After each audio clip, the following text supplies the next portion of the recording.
Welcome to episode 256 of Angela Watson's Truth for Teachers. I'm your host, Angela Watson, and I'm here to speak encouragement into the hearts of educators and get you informed and energized for the week ahead. Today, I'm featuring 4 teachers sharing their most impactful methods of simplifying their workload and reducing how many hours they work. Visit truthforteachers.com to get an easy-to-read, easy-to-share version of this podcast episode.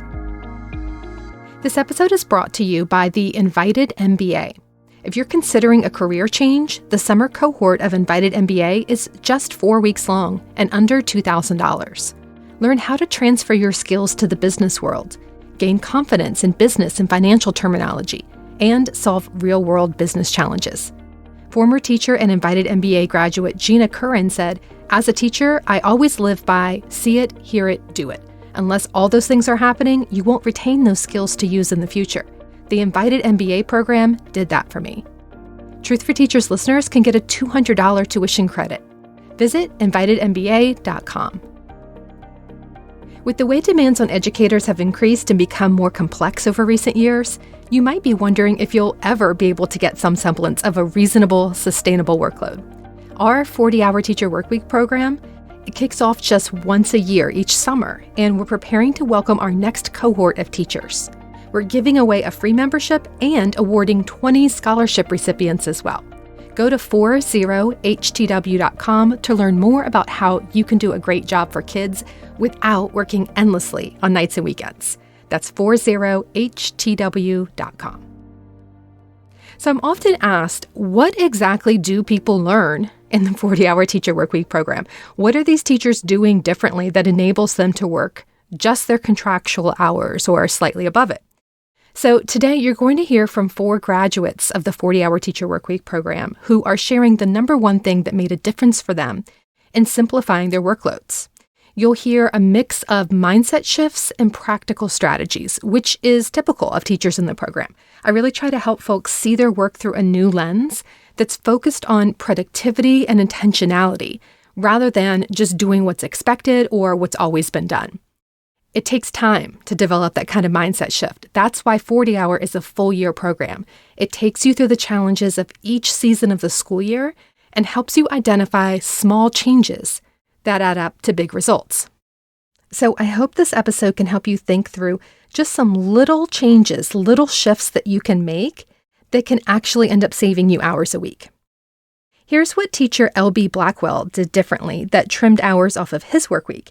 It's related to lesson planning, which had previously been very time-consuming for him. So from the 40-hour teacher work week, for me, the concept of a minimum viable product, or MVP, as Angela calls it, has been very helpful in reducing the amount of time I spend planning lessons. That combined with setting a timer when I plan has been a game changer this year. I'm a third-year high school English teacher, and both of those, the timer and the concept of the minimum viable product, help combat my perfectionism. The timer, sort of helps me focus, sort of laser focus in on the most essential things I need to get into my lesson. The minimum viable product reminds me that I just need what is essential to get to do the lesson, to teach the material. Most of what I'm teaching this year are texts or skills that I have not taught before, so I am starting from scratch in a lot of cases. And, I just don't have time to create this sort of, flashy or extra kinds of tasks or lessons that I might, imagine that I could create. I just don't have the time for it. So those 2 tools have really helped me get an adequate lesson together that I can present without spending an inordinate amount of time. You heard LB mention the concept of the MVP, or minimum viable product, which refers in this context to creating just the basics of a lesson plan, a workable version of it, and then iterating on it over time based on what your students need. So this is opposed to trying to come up with the quote-unquote perfect lesson up front. Instead, you're bringing the kids into the process of reflecting on what's working and what's not, and using their input and their feedback to help you improve future lessons and develop them more quickly. The next teacher you'll hear from, Christina, found that the small change that created the biggest results for her centered around releasing control, particularly with grading and assessment. The biggest game changer in my career was something so simple it's almost laughable. I adopted the use of the turn-in cover sheet. Students are responsible for turning in their work and checking their name off themselves. If a name isn't checked off, I can code for absent, late, or online submittal. It even works well with online work. This has eliminated hunting down late work, missing work, and absent work. I also use the sheets to record scores or feedback that I can then give verbally. It has solved so many problems and saved hours of time each week. The second biggest game changer was shifting my mindset to accept lowering my standards. The 40-hour work week helped me realize how I was allowing my perfectionist tendencies to hold me back, paralyze me, and prevent my students from getting the most out of my teaching. I can ask myself now, what's really important here? Then I can act on what's good enough and focus on the needs of my students to learn. So for Christina, breaking free from perfectionistic tendencies became possible only once she really zeroed in on what was making a difference for her students. She learned to identify things that only she cared about, or things that didn't really help her students, or things that were just for appearances or tradition's sake, and then she relaxed her standards around those things. That freed up more time and energy for the things that did make a difference. The turn-in cover sheet that she's referring to is a page that can be an actual paper, if it's a paper-submitted assignment, or a digital form that lists students' names and they check off when the assignment is submitted. This gave her students ownership over work submission so that she was no longer spending hours tracking down late, missing, and absent work. We spent an entire month of the 40-hour program focusing on late work, missing work, all that sort of thing. And this is just one idea that stuck out to Christina when we were talking about grading and assessment, and it really made a big difference for her. Next up is Christy, who found that her biggest small change centered around email and communication with families and caregivers. This is Christy from Austin, Texas. And I just wanted to talk for a few moments about how I have trimmed off many, many hours from my weekly outside of contract hours contributions. I took some time and really thought about what I was doing that had a direct impact on the children in front of me. And I realized I was spending way too much time carefully crafting parent update emails. And what I also noticed is that every time I sent out a parent update, a friendly, warm, welcoming parent update email, I would receive a lot of instant replies back with questions from parents that could have been answered by the students if they had asked their child at home, or had been actually answered in the email that I had just written. And I decided that I would try out not writing parent update emails and see how that flew. And I was really shocked and amazed at how much time I saved by not having to carefully craft and recraft those parent update emails, to try to make sure that it was a warm, friendly, welcoming tone, but also delivered important information. What I found was, after not having submitted these monthly parent update emails, is that not only did I not spend time not doing them, but I also didn't get nearly as many what I call howler emails from parents, writing angry emails about, why are we studying this and don't teach my child that, or getting emails about information that the students actually had that they could have given to their parents. So that was a huge time saver for me and a huge stress reducer, actually. And honestly, I haven't had any parents say, gosh, I really miss getting an extra email from my teacher every month. So that's been a win-win all the way around. Another piece of the email puzzle that I have committed to this year is really relying on various auto replies. So what I did, the emails that I most frequently get are, my child's going to be absent, where's the homework, my child is sick. And so I created some Canva e-cards, and they're just little images that I created. They didn't take too long to create, and I use those to respond to those frequently sent emails. And I also created some fun ones. So I've got one to send home as a kudos for kiddos who are doing really well in school, who made a significant contribution to class that day. And I can just really quick send a kudo, and I always CC the student when I email one of those to their parents.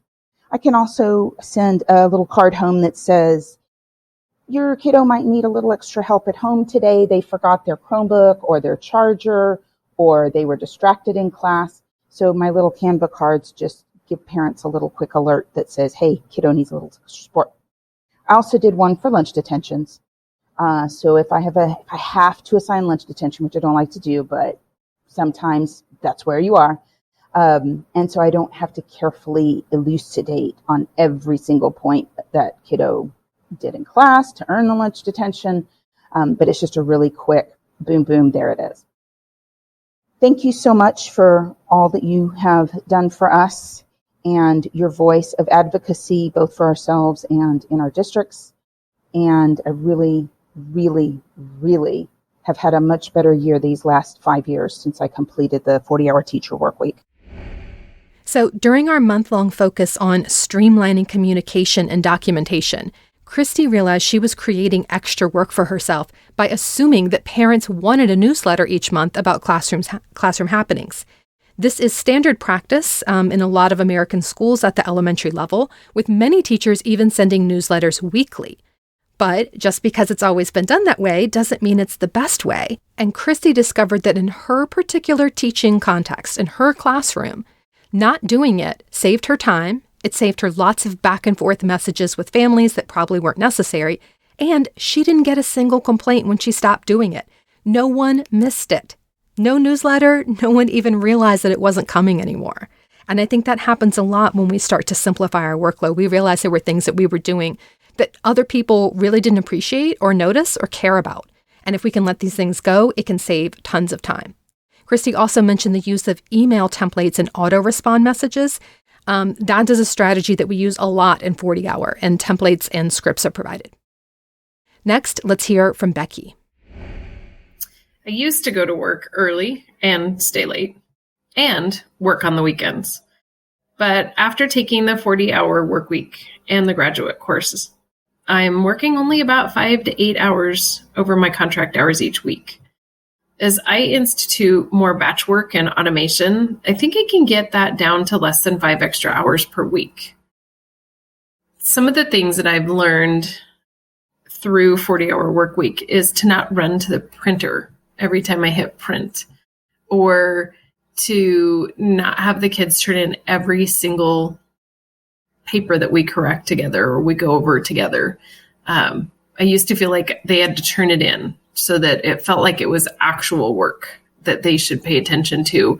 But now I've learned that sometimes we need to correct it together, and it needs to just go right into their backpacks. It doesn't even make it to their take-home file. It just goes directly into their backpacks. And that saves me the time to sort through, mark every paper, because I feel like they all have to be marked, and then filing. So that cuts a lot of that time that I had been spending doing just paperwork. I don't do that. I only have them turn in the things that I'm actually going to record a grade for, something that I'm using as more of an assessment, whether it's kind of an informal or more formative. And then the batching my emails, and when I look at emails or answer emails, like I said, printing, I am now only trying to print at certain times of the day. And that is limiting my exposure to those unintentional breaks as I go to the color copier to pick up stuff and then have 3 conversations on the way there and back. If I do that intentionally, it's cut back on those extra times that I was spending on doing just chit-chatting. And it's helped quite a bit. Becky's become more intentional about what she prints, what she has students turn in for assessment, and what she formally grades. Instead of just going through the motions, oh, here's a worksheet I've used before. I'll print it, I'll have the kids complete it and turn it in, then I'll grade it and give it back. She's asking herself, do they actually need to do this assignment? Do they all need to have their own individual copies of it? What's the best way to have them learn from this? Do they need my feedback on it? And if so, what kind of feedback? What's the value of grading this assignment? So these are deep questions, but Becky found that they became second nature to her the more that she practiced them over the course of the program. You know, it's difficult sometimes for me to talk about 40-hour and what results teachers get without it sounding like an infomercial. So I hope that you found this valuable to hear specific tips and mindset shifts that teachers have made. And you will notice how none of this is brand new revelatory information where they completely overhauled their entire teaching practice with something, completely revolutionary they never heard about or thought about before, and they saw instant results. It's not that. 40-hour is never meant to be that, because you don't have to throw out what you're already doing. It really is about tweaking what's already working and letting go of practices that aren't. Permanent change often comes from small shifts in our daily habits that we make and we reinforce over time. It comes from slowly adopting a mindset that helps you focus on what's most important so you can simplify the rest. And permanent change comes from having a community of like-minded educators who help you prioritize and who celebrate your successes in work-life balance. A lot of teachers work in a school where the culture is you need to work long hours in order to prove that you care about kids. And so having this community of educators who are committed to doing a great job without working endlessly on nights and weekends is so validating for them because they have a safe place that they can go to and say, hey, I teach this grade level in this subject area and this thing is not working. Can you please help me so that I'm not spending hours and hours on this? And they can get advice from teachers who are not going to judge them from wanting that. And of course, they have the materials that I've developed, which are in both PDF form and audio form, just like the podcast, right? So you can read the blog post or listen to me talk. And comes also with printable resources that you can use. So ready-to-use forms and templates and that sort of thing. They have the support of this program. They have this common vocabulary that I've given them. And then they're able to ask each other questions and get support around it.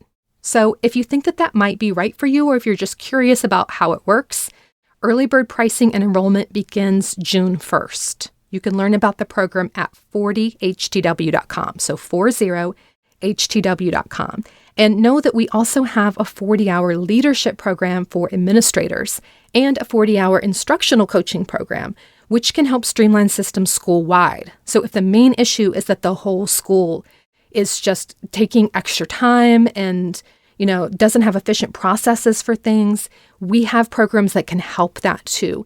And it's extremely supportive of administrators and really helps reduce their workload because we know they're burnt out also. So you can learn about all of these different programs at 40htw.com. Thank you for listening. Thank you for supporting me. Thank you for joining these programs. Every single person who joins these programs and purchases things from me helps make this free podcast available. So even if this is not for you, please feel free to pass this along to any teachers who might benefit. I appreciate your support so much. And remember, when it comes to streamlining and reducing your workload, it's not going to be easy, but it is going to be worth it.